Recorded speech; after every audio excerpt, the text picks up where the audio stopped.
بسم اللہ الرحمن الرحیم، اللہم صلی علی محمد و آلہ الطاہرین۔ چلو کتاب پڑھیں کیمپین کی سیریز لائیو بک ریڈنگ کے آج 30th سیشن میں آپ کو ویلکم کرتے ہیں، جہاں پر انشاءاللہ تعالی قرآن مجید کے آخری پارے یعنی پارہ نمبر 30 کے تفسیر نکات کو آپ کے سامنے پیش کریں گے۔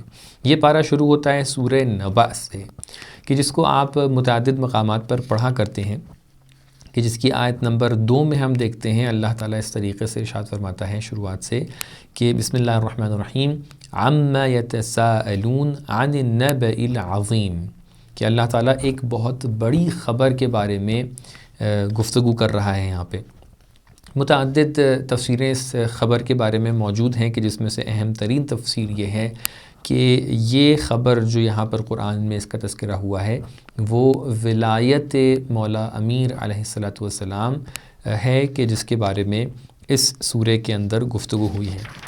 آپ جانتے ہیں کہ سورہ نبأ کے بعد جتنے بھی سورے ہیں اور 30ویں پارے کے اندر جتنے بھی سوروں کا تذکرہ ہوا ہے، اس میں اکثر و بیشتر قیامت کے بارے میں اس کا تذکرہ ہے، اور یقیناً موضوعات اتنے متعدد ہیں کہ آپ کے سامنے تمام تر موضوعات کو کور کرنا کافی سخت ہے، لیکن جہاں تک کہ پاسبل ہے آپ کے سامنے بیان کر رہے ہیں۔ اس کے بعد ہم دیکھتے ہیں کہ اسی سورہ نبأ کی آیت نمبر 38 کے اندر ارشاد ہوتا ہے کہ یوم یقوم الروح والملائکۃ صفا لا یتکلمون الا من اذن له الرحمن وقال صوابا، کہ روز قیامت کسی کو بھی اذن نہیں ہوگا گفتگو کرنے کا، الا من اذن له الرحمن، مگر وہ لوگ کہ جن کو اجازت دی گئی ہوگی کہ وہ بول سکیں۔ اسی آیت کے شروع میں یوم یقوم الروح کا تذکرہ ہو رہا ہے۔ روح کے بارے میں روایت میں ہے کہ یہ وہ فرشتے ہیں کہ جو حتیٰ جبرائیل اور میکائیل سے بھی برتر ہیں اور ان سے بھی زیادہ قدرت مندتر ہیں۔ اور یہاں پہ الا من اذن له الرحمن کا جو تذکرہ ہے کہ یعنی وہی لوگ گفتگو کر پائیں گے جن کو اجازت ملے گی، تو امام صادق علیہ السلام سے روایت ہے کہ آپ فرماتے ہیں کہ اللہ کی قسم کہ وہ لوگ جن کو اجازت ملے گی بولنے کی وہ ہم اہل بیت علیہم السلام ہیں۔ اس کے بعد سورہ نازعات شروع ہوتا ہے کہ جس کے اندر اللہ تعالیٰ نے متعدد قسمیں کھا کر قیامت کے بارے میں تذکرہ کیا ہے، جناب موسیٰ کی داستان کے بارے میں، اللہ تعالیٰ کی قدرت کے بارے میں۔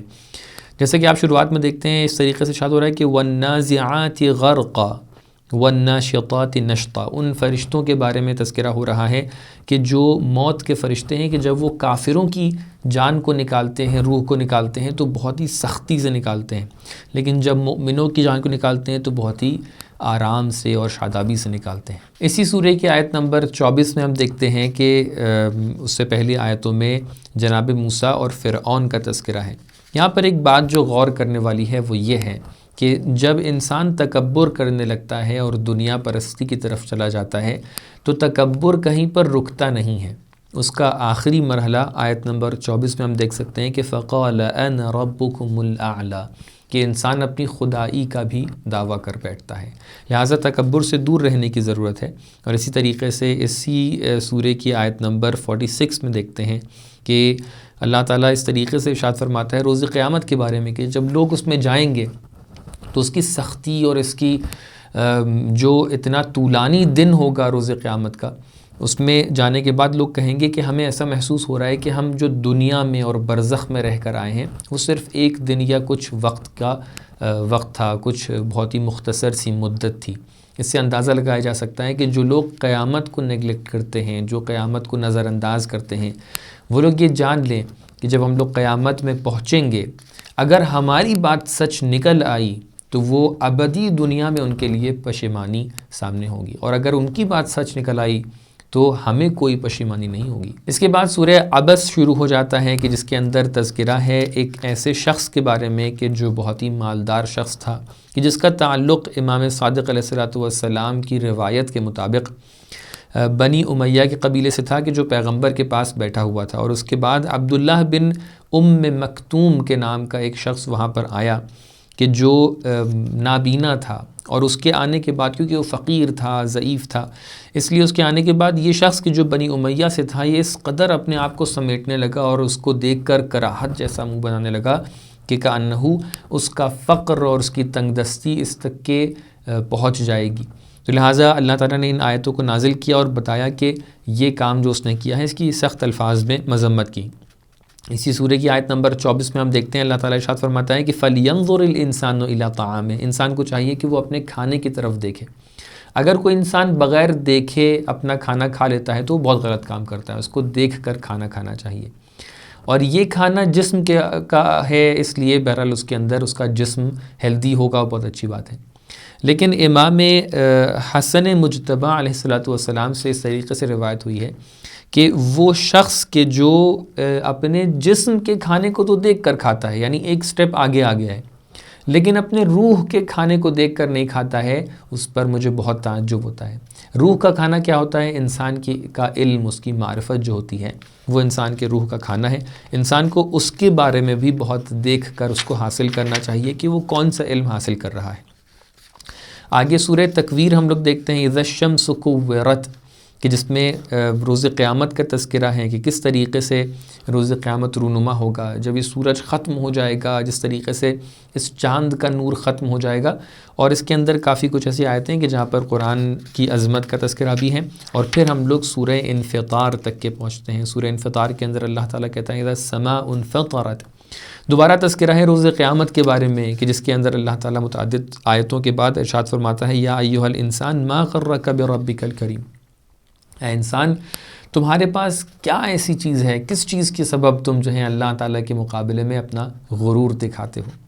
یقیناً انسان کے پاس جو کچھ ہے وہ اللہ تعالیٰ کا ہے، لہٰذا کوئی بھی ایسا سبب نہیں بنتا ہے، کوئی بھی چیز ایسی نہیں ہے کہ جس کے بیس پر انسان کبھی بھی اپنا غرور دکھا سکے۔ اور اس کے بعد ہم دیکھتے ہیں کہ اللہ تعالیٰ ان فرشتوں کے بارے میں تذکرہ کرتا ہے آیت نمبر 11 میں کرامن کاتبین، کہ جو ہماری تمام تر چیزوں کو، ہمارے افعال کو، ہمارے اعمال کو لکھ رہے ہیں۔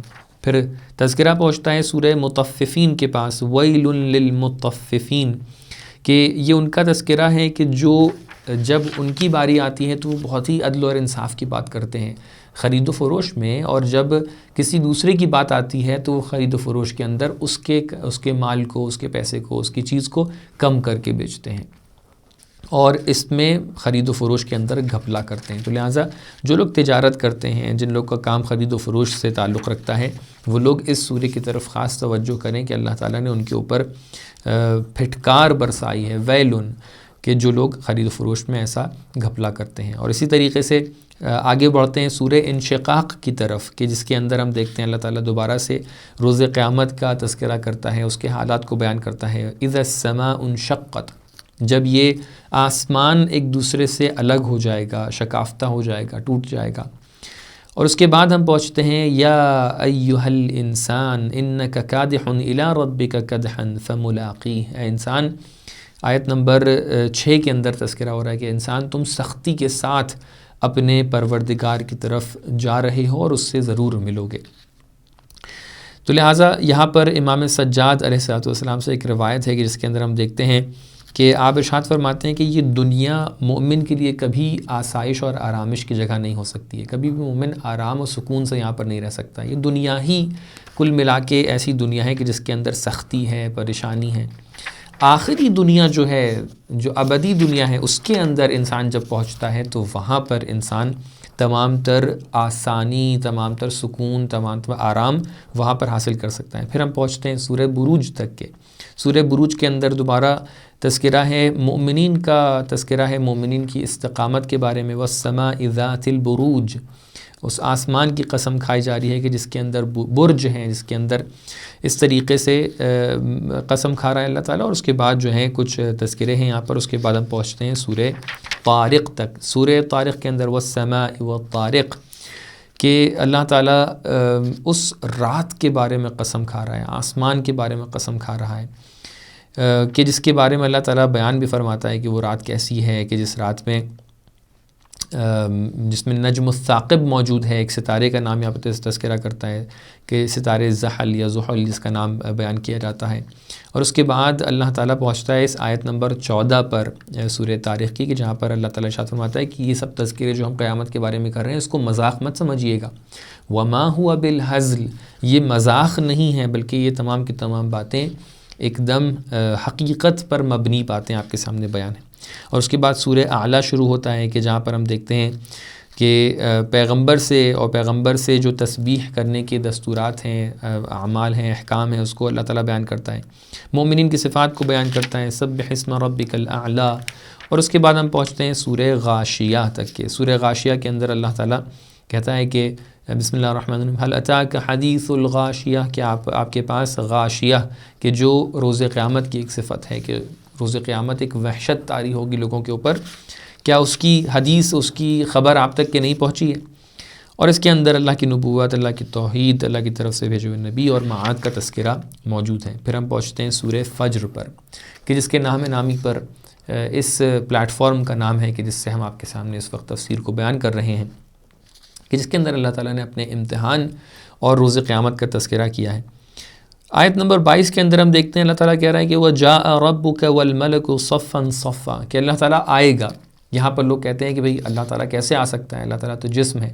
تو یہاں پر اس آیت کا مطلب یہ ہے اللہ تعالیٰ کا جسم نہیں ہوتا ہے تو اللہ تعالیٰ نہیں آ سکتا، اس کا مطلب یہاں پر امر ربک ہے، یعنی یہاں پر اللہ تعالیٰ کا حکم آئے گا روز قیامت، نہ کہ خود اللہ تعالیٰ، کہ جس کے آخر میں ہم لوگ وہ مشہور آیت دیکھتے ہیں کہ یا ایتھا النفس المطمئنہ ارجعی الی ربک راضیۃ مرضیہ، کہ جو اپنے آپ میں کافی تفسیریں آپ نے اس کے بارے میں سنی ہیں کہ جو ایک طرف سے کچھ کفار ہیں، مشرکین ہیں، منافقین ہیں، ان کے نفس ایسے ہوتے ہیں کہ جو کبھی سکون نہیں پاتے ہیں، یا تو وہ کسی چیز، نعمت وغیرہ کے سلب ہو جانے کی وجہ سے بےتاب ہوتے ہیں، یا وہ کسی نعمت کے درپے ہوتے ہیں اور اس کے لیے بےتاب ہوتے ہیں۔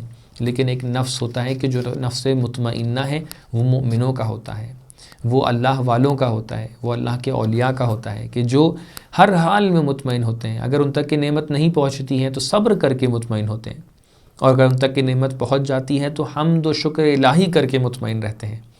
تو لہٰذا اللہ تعالیٰ نے ان کا تذکرہ یہاں پر کیا۔ اس کے بعد سورہ بلد شروع ہوتا ہے، اللہ تعالیٰ قسم کھاتا ہے، لا اقسم بہذا البلد۔ جان لیں یہاں پر جو لا اقسم ہے، یہ لا عربی زبان میں ایک زائدہ لا کہلاتا ہے کہ جس کا معنی کنسیڈر نہیں کیا جاتا ہے۔ یہاں پر اللہ تعالیٰ قسم کھا رہا ہے شہر کی۔ کس شہر کی قسم کھا رہا ہے؟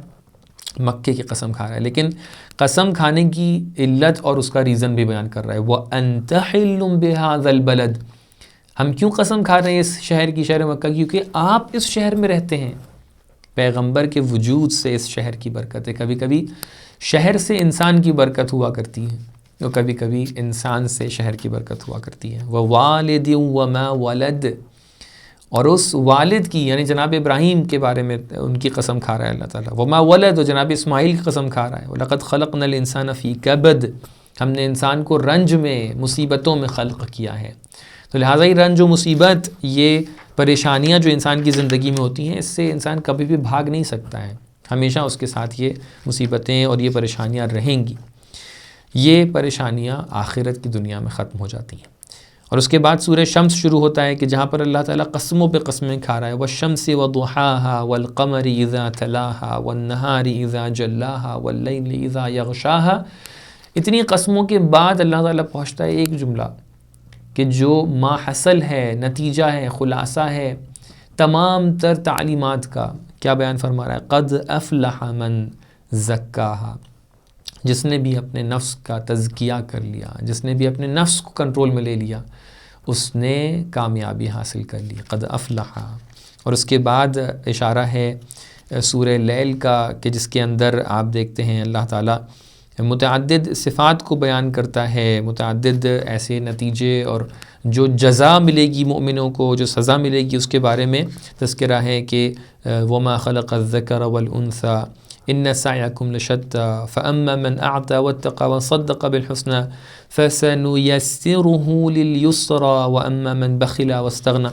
کون کیا کرے گا اور اس کا نتیجہ کیا ہوگا، اس کا تذکرہ یہاں پر ہو رہا ہے۔ اور اس کے بعد ہم پہنچتے ہیں سورہ الضحیٰ تک، وَالضُّحَىٰ وَاللَّيْلِ إِذَا سَجَىٰ۔ کچھ اس طریقے سے ماحول تھا کہ 15 دن گزر چکے تھے، پیغمبر پہ کوئی وحی نازل نہیں ہو رہی تھی۔ مشرکین نے کہنا شروع کر دیا کہ لگتا ہے کہ پیغمبر کی نبوت ختم ہو گئی ہے اور اللہ تعالیٰ اپنے نبی کو بھول گیا ہے۔ بس یہ باتوں کا اڑنا تھا کہ اللہ تعالیٰ نے اس آیت کو اور اس سورہ کو نازل کیا کہ وَالضُّحَىٰ اس وقت کی قسم، اس دن کے وقت کی قسم، اس رات کی قسم، اور قسمیں کھا کر اللہ تعالیٰ کہہ رہا ہے کہ ما ودعک ربک وما قلی، اللہ تعالیٰ نے آپ کو بھلایا نہیں ہے، اللہ تعالیٰ نے آپ کو چھوڑ نہیں دیا ہے۔ اللہ تعالیٰ نے آپ کے ساتھ یہ کیا، الم یجدک یتیما فآویٰ، کہ آپ یتیم نہیں تھے جس کے بعد اللہ تعالیٰ نے آپ کی سرپرستی کی، ووجدک ضالا فہدیٰ، کیا ایسا نہیں تھا کہ آپ کو پہلے سے قرآن کا علم نہیں تھا؟ یقیناً اللہ کے علاوہ کوئی بھی اس دنیا میں ایسی ہستی نہیں ہے، اللہ کے علاوہ کیا ہے کہ جو کہے کہ منشأ خیر ہے، جو منشأ علم ہے۔ حتیٰ پیغمبر بھی، حتیٰ اہل بیت علیہ السلام بھی اللہ کی مخلوق ہیں۔ وہ ہے کہ جو ہستی ہے، مطلق ہستی ہے، مطلق وجود ہے، وہ تمام تر نعمتیں دیتا ہے۔ تو وہی اشارہ کر رہا ہے اس خلقت کے بارے میں کہ وَوَجَدَكَ ضَالًّا، پیغمبر ہم نے آپ کو ایسا پایا کہ جب آپ کے پاس ہم نے آپ کو علم عطا نہیں کیا تھا تو ہم نے آپ کو علم عطا کیا۔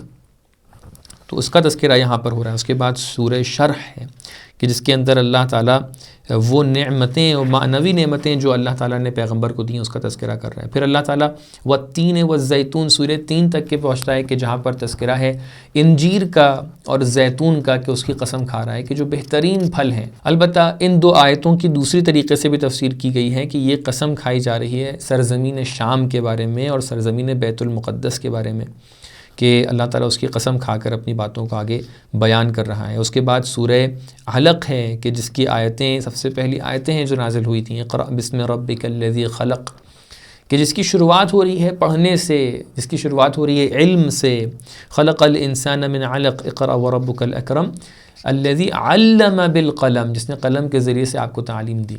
تو لہٰذا یہ انسان کو جو پیروکار ہے اس قرآن کا، اس کے اوپر لازمی ہے کہ وہ تمام تر علم کو حاصل کرے، کیونکہ اللہ تعالیٰ نے تمام تر جو آیتیں نازل کی ہیں اس کی شروعات علم سے کی۔ اور اس کے بعد اللہ تعالیٰ کے بارے میں الم یعلم بان اللہ یری، آیت نمبر 14 میں کیا تذکرہ ہو رہا ہے کہ کیا انسان یہ نہیں جانتا کہ اللہ تعالیٰ ہر چیز کو دیکھ رہا ہے اور اللہ تعالیٰ کی نظروں سے کوئی چیز مخفی نہیں ہے۔ پھر ہم پہنچتے ہیں سورہ قدر پر، کہ سورہ قدر کی تفسیریں آپ متعدد مقامات پر سن چکے ہیں کہ اس کے اندر لیلۃ القدر کا تذکرہ ہے کہ جس کے اندر انسان کی تقدیر لکھی جاتی ہے۔ اور پھر ہم پہنچتے ہیں سورہ بینہ پر کہ جو ایک روشن دلیل کے بارے میں تذکرہ پیش کرتی ہے کہ مشرکین اور کافرین کے سامنے اللہ تعالیٰ نے کس طریقے سے ایک روشن دلیل بھیجی۔ اس کے بعد ہم پہنچتے ہیں سورہ زلزلہ پر کہ جہاں پر اللہ تعالیٰ دوبارہ تذکرہ کر رہا ہے روز قیامت کا۔ اور اس کے بعد سورہ عادیات آتا ہے کہ جہاں پر اللہ تعالیٰ انسان کی حقیقت اور اس کی صفات کو بیان کرتا ہے کہ ان الانسان لربہ لکنود، کہ انسان اپنے پروردگار کی بنسبت شکر نہیں کرتا ہے، سپاس اور اللہ تعالیٰ کا شکر ادا نہیں کرتا ہے۔ اور اس کے بعد ہم پہنچتے ہیں سورہ قارعہ پہ کہ جو ایک ایسا حادثہ ہے کہ جو سخت ترین حادثہ ہے۔ پھر تذکرہ ہے روز قیامت کا، القارعۃ ما القارعۃ وما ادراک ما القارعۃ۔ اور اس کے بعد ہم پہنچتے ہیں التکاثر، سورۃ التکاثر کے پاس کہ جس کے اندر ہم دیکھتے ہیں اللہ تعالیٰ تذکرہ کرتا ہے ان لوگوں کی بنسبت کہ جو اپنی زندگی میں ساری چیزوں کو لے لینا چاہتے ہیں، زیادہ زیادہ طلب کرتے ہیں۔ الہاکم التکاثر حتی زرتم المقابر، اللہ تعالیٰ کہہ رہا ہے کہ یہ جو تم زیادہ طلبی کر رہے ہو، جو ہر چیز میں تمہیں دل چاہتا ہے کہ ہم بس بٹورتے جائیں، زیادہ لیتے جائیں، یہ تمہیں تمہارے راستے سے، صراط مستقیم سے دور کرتا جا رہا ہے۔ اس کے اندر جو تم تفاخر کرتے ہو، ایک دوسرے پر فخر فروشی کرتے ہو، کیونکہ اس زمانے میں لوگ تھے ایسے کہ جو اب ایک دوسرے پر فخر کرتے کرتے حتیٰ قبروں تک کے پہنچ گئے، جو دوسری آیت تذکرہ کر رہی ہے کہ انہوں نے کہا کہ دیکھو ہماری قبریں زیادہ ہیں، تمہاری قبریں زیادہ ہیں۔ تو اللہ تعالیٰ نے کہا کہ یہ باعث فخر نہیں ہے، فخر کرنا ہے تو اپنے ایمان اور تقوی پر فخر کرو۔ پھر ہم پہنچتے ہیں سورہ عصر کے پاس، والعصر ان الانسان لفی خسر، اللہ تعالیٰ عصر کی قسم کھا رہا ہے۔ عصر کیا ہے؟ زمانے کی قسم کھا رہا ہے۔ زمانے کے اندر قسم کھانے والی کیا چیز ہے؟ وہ آپ کی حیات ہے، عمر ہے۔ اللہ تعالیٰ نے آپ کو اتنی قیمتی عمر دی ہے، اس کی قسم کھا رہا ہے، اس زمانے کی قسم کھا رہا ہے۔ اور پھر یہ بتا رہا ہے کہ ایمان ہے کہ جو انسان کو کامیاب کرتا ہے، ورنہ جو ایمان اور عمل صالح سے دور ہے وہ انسان ہمیشہ گھاٹے میں ہے۔ پھر سورہ ہمزہ شروع ہوتا ہے، وہ لوگ جو مذاق اڑاتے ہیں ان کے بارے میں اللہ تعالیٰ مذمت کر رہا ہے۔ اور پھر سورہ فیل تک کے پہنچتے ہیں کہ جہاں پر ابرہہ اور اس کے کاروان کا تذکرہ ہے۔ اور پھر سورہ قریش ہے کہ جہاں پر قریش کے اوپر جو نعمتیں اللہ نے دی ہیں۔ پھر سورہ ماعون ہے کہ جس کے اندر اللہ تعالیٰ ان چھوٹی چھوٹی چیزوں کے بارے میں تذکرہ کر رہا ہے کہ جو ایک دوسرے کو لی دی جا سکتی ہیں. اور پھر سورہ کوثر ہے کہ جس کے اندر اللہ تعالیٰ نے پیغمبر کو حضرت فاطمۃ الزہرا سلام اللہ علیہا جیسی جو نعمت دی اور ان کے ذریعے سے ان کی نسل کو جو تا قیامت باقی رکھا, اس کے بارے میں تذکرہ ہے. پھر سورہ کافرون ہے کہ جس کا تذکرہ یہاں پر آتا ہے کافرین سے خطاب کرتے ہوئے. اور اس کے بعد سورہ نصر ہے کہ جہاں پر اللہ تعالیٰ اپنی فتح, اپنی نصر, اپنی مدد کے بارے میں تذکرہ کرتا ہے. اور پھر سورہ مسد تک کہ ہم پہنچتے ہیں کہ جہاں پر دو دشمن اللہ تعالیٰ کے, ابو لہب اور اس کی زوجہ کا تذکرہ ہے. اور اس کے بعد سورہ اخلاص کے جو آپ روزانہ پڑھتے ہیں, اور پھر سورہ فلق اور سورہ ناس کے جو قرآن کی آخری سورہ ہے. اور یہ دو سورے ایسے سورے ہیں کہ جو بہت زیادہ کارساز ہیں, مددگار ہیں آپ کے لیے کہ آپ لوگوں کی جو نظر لگ جاتی ہے اس سے دور رہیں, لوگوں کے جو جادو ہوتے ہیں جو اپنے آپ میں ایک حقیقت ہے اس سے دور بچ سکیں. اور یہ دو جو سورے ہیں معوذتین جن کو کہا جاتا ہے, یہ بہت حد تک کہ اس حوالے سے آپ کے لیے فائدہ مند ہیں, ان کو ضرور پڑھا کریں. اللہ تعالیٰ کا شکر ادا کرتے ہیں کہ اس نے یہ توفیق نصیب کی کہ آپ کے سامنے بیٹھ کر قرآن کی شروعات سے لے کر قرآن کے آخری سورے تک کے ایک مختصر انداز میں ہی صحیح تفسیری نکات کو بیان کیا اور قرآن کا ایک مطالعہ آپ کے سامنے پیش کیا. اور اس کتاب کی جو دنیا کی سب سے قیمتی کتاب ہے, اس کو آپ کے سامنے لائیو طریقے سے بیٹھ کر اس کو آپ کے سامنے پڑھا اور لائیو بک ریڈنگ کی شکل میں آپ کے سامنے پیش کیا. حالانکہ یہ لائیو پڑھنا آپ کے سامنے لائیو طریقے سے نہیں آ رہا تھا کیونکہ بہرحال کچھ تمہیدات ہوتی ہیں, لیکن اس قرآن اور اس کتاب کو پڑھنے کے تمام تر آثار امید ہے کہ آپ کی زندگی میں بھی نظر آئے ہوں گے. اور اس کا ثواب انشاءاللہ تعالیٰ تمام تر مرحومین, تمام تر وہ لوگ کہ جو اس کو سن رہے تھے, ان کے مرحومین تمام لوگوں تک کے پہنچے. اور اللہ تعالیٰ کا شکر کرتے ہیں کہ الحمدللہ الذی ہدانا لہذا وما کننا لنہتدی لولا ان ہدانا اللہ. اللہم صلی علی محمد و آل محمد وعجل فرجہم. السلام علیکم ورحمۃ اللہ وبرکاتہ.